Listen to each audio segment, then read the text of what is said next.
বড় ভাই ভাই যে ভাই গাড়িগুলো রাখলাম বুঝছেন হ্যাঁ এখন আমরা একটু ওই পাহাড়ও যাইতাম উসাবার যাইতেন উসাবার হেন গাড়ি লয়ে যেমন জানা এলাকা আপনার গ্যারেজটাতে রাখলাম আপনি থাকবেন কয়টা পর্যন্ত আমার চাকরি ভাই এটা বুঝছেন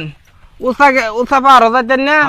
এনো গাড়ি রাখছুন 50 টাকা করে টিকিট 50 টাকার জায়গায় ভাই 100 টাকা দিয়াম সমস্যা নাই না না ভাই ইসমাইলে বাড়তি কামাই খানা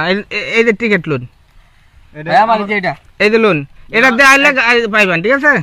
ভাই গাড়ি তো কোনো ক্ষয়ক্ষতি হইতো না এই যে ভাই আমার একটা দিন এই যে পরে পরে আপনারা ঘুরে আইলুন গাড়ি কি ভাই 900 টাকা দেন গাড়ির তো কোনো ক্ষয়ক্ষতি হইতো না না গাড়ির ক্ষতি হইলে আমি এনে গেলে গিয়া আচ্ছা ঠিক আছে আপনারা নিশ্চয় আইতে একটু দেরি হইতে পারে কিন্তু আরে ভাই সারা রাত খোলা থাকে গ্যারাজ আচ্ছা থাক ঠিক আছে ঠিক আছে যান ভাই একটু ভালো মতো পাহারা দিন হ্যাঁ ঠিক আছে